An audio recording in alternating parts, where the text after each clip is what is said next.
Doctor علی اجمل ہمارے ساتھ ہیں، ذرا ان سے میں نے سوال بھی کیا تھا، ان سے ذرا بات کریں گے۔ ڈاکٹر صاحب، ظاہر سائیکلوجیکل ایفیکٹس جو ہم پر ہوتے ہیں، اس طرح کی کوئی صورتحال ہوتی ہے، وبا ہوتی ہے، ایک پریشانی ہے، لوگ گھروں میں قید بھی ہیں، لیکن کچھ لوگ جو کہ نان سیریس ہیں، جو کہ پھر بھی باہر نکل رہے ہیں۔ ایک تو ذرا یہ بتائیے گا کہ جو ایک ڈپریشن ہو رہا ہے لوگوں کو، اس سے ہم کیسے بچیں، اور جو ایسے لوگ جو نان سیریس ہیں ان کو کس طریقے سے سمجھایا جائے، ایسا کیا کیا جائے، جو کہ میڈیا تو خیر ہے کہ آگاہی مہم چلا رہا ہے کہ یہ لوگ سیریس لیں اور گھروں میں بیٹھیں۔ جی تھینک یو۔ جی دیکھیں، اس میں دو چیزیں ہیں کہ سب سے پہلے وہ لوگ جو اس سارے معاملے کو، کرونا کو نان سیریس لے رہے ہیں، ہمیں ضرورت یہ ہے کہ ہم ان کو ریئلائز کرائیں کہ اس کی یہ جو مسئلہ ہمارے ساتھ ایک وبا پھیل گئی ہے، یہ کتنی سنجیدہ ہے۔ میں آپ کو یہاں پہ یہ بتانا چاہتا ہوں کہ لاک ڈاؤن کرنا اور دوسرے تیسرے اقدام کرنا اچھی بات ہے، یہ بالکل ٹھیک ہے، لیکن یہ تب تک کام ہوگا، اس سے جو متعلقہ ہدف ہم حاصل نہیں کر سکیں گے جب تک کہ ہم لوگوں کو اس بات کا قائل نہیں کریں گے۔ اور یہ جو لوگ اس بات کہ جو قائل ہیں وہ صرف کہنے سے نہیں ہوں گے، ہمیں اس کے لیے ایک کونسلنگ، ایک گائیڈنس کا پروگرام چلانا پڑے گا میڈیا کی ہیلپ سے، جس سے ہم لوگوں کو یہ ریئلائز کرائیں کہ کس طرح سے اس مسئلے کو لیں اور کس طرح سے اس کے جو ہے اثرات سے اپنے آپ کو محفوظ رکھیں۔ اس میں ایک بات یہاں پہ کلیئر کرتا چلوں کہ ہمارے جو لوگ ہیں، جب ہم نے ان سے ڈیل کرنا ہے، جب ہم نے ان کو بتانا ہے، ان کو ریئلائز کرانا ہے اور ان کو ان ہدایات پہ عمل پیرا کروانا ہے، تب ہمیں ان کا کیلیبر، ان کی ایجوکیشن، ڈیفرنٹ سوسائٹی کے سیگمنٹ اور ہماری سوشل ویلیوز کو ساتھ رکھ کے اس حوالے سے ان کو گائیڈ کرنا پڑے گا۔ دیکھیں، ہماری عوام اور جو مغرب کے عوام ہے، اس میں تھوڑا سا ہماری جو کولیکٹیو سائیکالوجی ہے اس میں فرق ہے، لیکن کیونکہ ابھی ہم نے اپنی عوام کو اس مسئلے سے نکالنا ہے، تو ہمیں سب سے پہلے اس چیز کی ضرورت ہے کہ ہم گائیڈنس اور کونسلنگ کے ایکسٹینسو پروگرامز کے تھرو لوگوں کو ایجوکیٹ کریں اور ان کو ڈاکٹر صاحب، حکومت تو کر رہی ہے، میڈیا بھی اپنا کام کر رہا ہے، انتظامیہ بھی اپنا کام کر رہی ہے، آپ نے کہا اویئرنیس پروگرامز چلائیں، وہ سب چلائے جا رہے ہیں، ہر سطح پر، ہر ضلع میں، ہر شہر میں پروگرامز بھی ہو رہے ہیں، اویئرنیس پہنچائی جا رہی ہے، اس کے باوجود نان سیریسنس ہے لوگوں کی۔ پروگرام بالکل ہو رہے ہیں، یہی بات ہے نا جی، بالکل پروگرام چلائے جا رہے ہیں، میڈیا کا رول بہت پازیٹیو ہے، گورنمنٹ نے پچھلے کچھ دنوں میں بڑا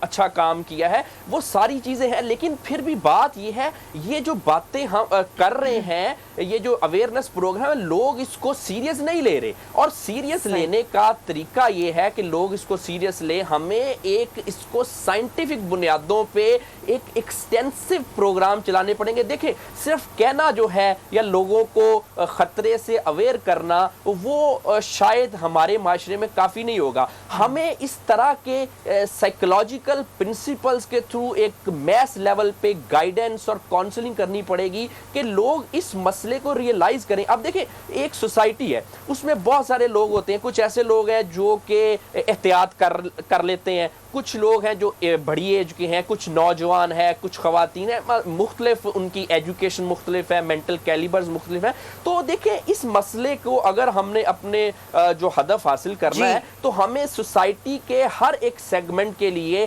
ہر ایک کے مائنڈ کو کمپارٹمنٹلائزیشن کر کے مختلف طبقوں کو ہر ایک کے لیے ڈائریکٹڈ قسم کی ہدایات دینی چلے وہ کیسے ہم دیں گے، اس پر بھی ذرا بات کروں گی، پوائنٹ لیکن ڈاکٹر صاحبہ کو بھی ذرا ہم شامل گفتگو کرتے ہیں۔ ڈاکٹر صاحبہ، آپ کیا سمجھتی ہیں، جس طریقے کی آگاہی مہم بھی چلائی جا رہی ہے، بتایا بھی جا رہا ہے لوگوں کو کہ کتنا خطرناک وائرس ہے، سوشل ڈسٹینسنگ واحد ذریعہ ہے، احتیاط واحد ذریعہ ہے جس سے ہم بچ سکتے ہیں، آپ کیا کہیں گی، یہ جو وائرس ہے جس طریقے سے یہ پھیل رہا ہے، اسی طریقے سے لوگوں کو بچایا جا سکتا ہے، سمجھایا جا سکتا ہے؟ جی بالکل، میرے خیال سے یہ جو سوشل ڈسٹینسنگ اور فزیکل ڈسٹینسنگ کی بات ہو رہی ہے، یہ عام لوگوں کی سمجھ میں نہیں آ رہا غالباً، اور اسی لیے وہ اس پہ عمل بھی نہیں کر رہے ہیں۔ ان کو کہا گیا ہے کہ بھئی یہ یونیورسٹیز بند کر دی، کالجز بند کر دیے، تمام ہوٹلز بند کر دیے، پروگرامز بند ہو گئے، ہالز بند ہو گئے، اب آپ کو گھر میں رہنا ہے، اور آپ کو گھر میں رہتے ہوئے بھی سوشل ڈسٹینسنگ کرنی ہے کہ آپ کو ایک دوسرے کے قریب اتنا نہیں جانا ہے کیونکہ آپ مختلف لوگوں سے ملے ہیں, ایکسپوز ہوئے ہیں. تو اس طرح کی چیزیں اب دیکھیے جو آپ کے گھر میں لوگ آتے ہیں کام کرنے کے لیے, وہ باہر سے اتنے لوگوں سے مل کے آ رہے ہیں, اور آپ کو پتہ ہے یہ وائرس جو ہے ہوا میں بھی بہت دیر تک رہتا ہے, کون گیا کس جگہ سے اور یہ کہاں سے انہیل کر کے آ گئے ہیں. تو ڈاکٹر صاحبہ واقعی یہ کوئی تحقیق ہے کہ یہ وائرس ہوا میں رہتا ہے؟ کیونکہ کچھ ڈاکٹرز تو یہ بھی کہہ رہے ہیں کہ ہوا سے نہیں پھیلتا. جب آپ کھانستے ہیں یا چھینکتے ہیں اس کے بعد یہ ہوا میں جاتا ہے تو یہ کافی گھنٹوں تک اس کے اندر رہتا ہے, اور اگر اس ہوا میں آ کے کچھ لوگ انہیل کر لیں اور وہ سسیپٹیبل ہوں تو ان میں یہ مسائل بھی کریٹ کر سکتا ہے, اور پھر مختلف لوگوں کی قوت مدافعت مختلف طریقے سے کام کرتی ہے, تو ان کو ہو سکتا ہے کہ وہ 5-6 دن کے اندر 7 دن کے اندر کچھ سمٹمز آتے ہیں, کچھ لوگوں کو 14 ڈاکٹر صاحب دن آپ تک جو لوگ نہیں آتے. مجبور ہیں جیسے میڈیکل سٹاف بھی ہے, قانون نافذ کرنے والے ادارے ہیں, اور ظاہر میڈیا پرسنز ہیں جن کو نکلنا ہے اور اپنے فرائض کی انجام دہی کرنی ہے, ماسک ویئر کرتے ہیں, لیکن اب WHO کی جانب سے یہ بھی بات آئی ہے کہ آپ بلا ضرورت ماسک ویئر نہ کریں, اس سے آپ وائرس سے بچ نہیں سکتے. ڈاکٹر صاحبہ ذرا اس پر روشنی ڈالیے گا کہ ماسک ویئر کر کے کیا ہم واقعی بچ سکتے ہیں؟ نہیں دیکھیں, ماسک جو ہے نا اس کا زبردستی اتنا زیادہ استعمال کی ضرورت نہیں ہے. اگر آپ اپنے گھر میں ہیں تو آپ کو کیا ماسک لگانے کی ضرورت ہے. اس کے بعد اگر آپ کہیں پہ شاپنگ کر رہے ہیں تو وہاں پہ چانسز ہیں کہ کوئی ہو سکتا ہے انفیکٹڈ, تو آپ ماسک لگا کے جائیں وہاں پر. لیکن ماسک آپ کو لیکن بچا ڈاکٹر صاحبہ سکتی ہے. میں تو ان لوگوں کی بات کر رہی ہوں نا جو باہر نکل رہے ہیں, کام کرنے کے لیے باہر نکل رہے ہیں, وہ کیا کریں؟ ماسک لگا کر رکھیں, اس سے وہ بچ جائیں گے.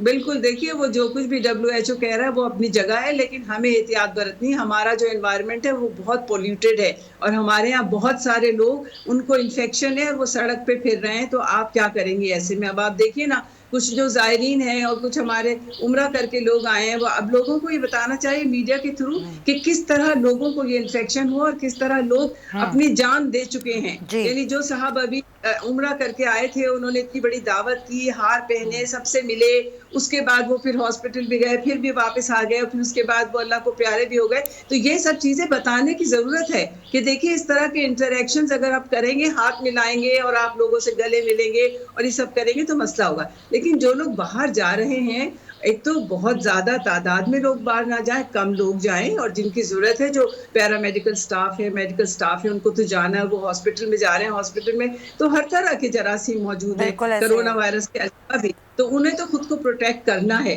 لیکن جو لوگ شاپنگ کے لیے جا رہے ہیں کہ گروسری لینی ہے یا دودھ لینا ہے, کچھ لینا, تو ان کو بھی سوچنا چاہیے کہ ایسی جگہ پہ نہ جائے بہت کراؤڈ جہاں پر ہو. لیکن ایک بڑی جو تکلیف دہ بات وہ یہ ہے کہ ہمارے بہت سارے بیچارے ڈاکٹرز جو ہیں مر گئے ہیں اس کرونا وائرس کے سلسلے میں. آپ کو پتا 3000 سے زیادہ لوگ ووہان کے اندر جو ہے اس کا شکار ہوئے ہیں. ہمارے ہاں بھی ایک ڈاکٹر بیچارہ ابھی وہاں گلگت میں جو اس کا انتقال ہوا, ینگ ڈاکٹر کا. تو ڈاکٹرز کو اور پیرامیڈیکل سٹاف کو بڑا ضروری ہے کہ بائیو سیفٹی کے تمام پرنسپلز اپنا آپ کو پروٹیکٹیو گیئر کے ساتھ پیشنٹس کے ساتھ پیش کریں, اور پیشنٹ سے جتنا کم انٹریکشن ہو وہ زیادہ بہتر ہے. ڈاکٹر صاحب مزید بھی چیزیں ہیں, میں آپ سے ڈسکس کروں گی, بہت ساری چیزیں ہیں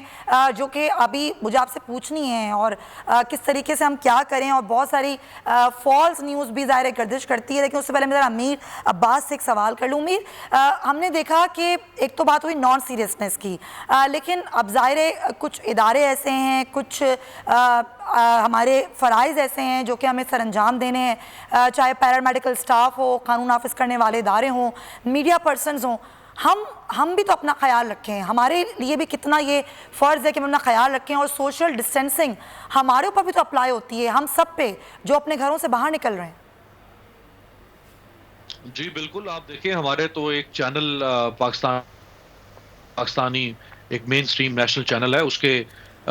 بھی ایک سٹاف ممبر کو یہ وائرس جو ہے اس نے افیکٹ کر دیا ہے, اس میں پازیٹیو آ گیا ہے. اسی طرح سے ہمارے سعید غنی صاحب سینئر پولیٹیشین ہیں, منسٹر ہیں, ان میں وائرس پازیٹیو آ گیا ہے. تو اب ہمارے ہاں بھی یہ ڈفرینٹ واک آف لائف کے لوگ جو ہیں, جن طبقات کی آپ بات کر رہی ہیں کہ جو ظاہری بات ہے ایک حد سے زیادہ اپنے آپ کو کوارنٹین میں یا آئسولیشن میں نہیں رکھ سکتے, ہم لوگوں کو باہر نکلنا ہے, جس میں لا انفورسمنٹ ایجنسیز کے لوگ ہیں, جس میں گورنمنٹ کے کچھ خاص ڈپارٹمنٹس کے لوگ ہیں, جس میں پولیٹیشنز ہیں, جس میں میڈیا پرسنلز ہیں, جس میں ہیلتھ کیئر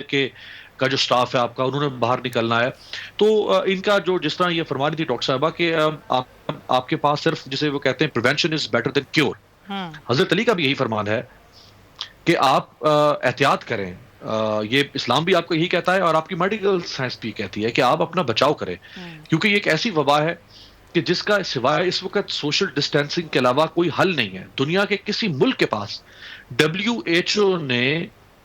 6 فروری کو سمیہ یہ بتا دیا تھا کہ اس کا کوئی علاج نہیں ہے. جی یہ ایک ان یوزل نمونیا ہے, اس کا کوئی علاج نہیں ہے, اس کا کوئی ٹریٹمنٹ ابھی تک دنیا نہیں نکال سکی, اس کی کوئی ویکسینیشن ابھی تک نہیں نکال سکی. جی اس کا دنیا میں خدا را لوگوں کو سمجھنے کی ضرورت ہے کہ اس کا دنیا میں واحد صرف اور صرف ایک حل ہے, اور وہ ہے آپ گھر پہ بیٹھ جائیں. وہ ہے آئسولیشن, وہ ہے بالکل جو جنہیں نان اسینشل سروسز کہتے ہیں, یعنی غیر ضروری جو کام ہے اس کے لیے بالکل باہر نہ نکلیں. اور اتنے خوبصورت میسیجز میں دیکھ رہا ہوں, پوری دنیا سے لوگ گھروں پہ بیٹھ کے اب تیار کر رہے ہیں, سوشل میڈیا کے ذریعے سے لوگ اب بڑا زبردست ایک کولیکٹیو شعور مجھے بعض سوسائٹیز میں نظر آ رہا ہے کہ لوگ میسج کنوے کر رہے ہیں, ٹرانسمٹ کر رہے ہیں سوشل میڈیا, اپنے گھروں پہ بیٹھ کے اپنے بچوں کے ساتھ, اپنی فیملیز کے ساتھ, گرینڈ پیرنٹس کے ساتھ بیٹھ کے وہ میسیجز بنا رہے ہیں اور وہ اسپریڈ کر رہے ہیں. وہ میسیجز ظاہری بات ہے سوشل میڈیا سے ہمارے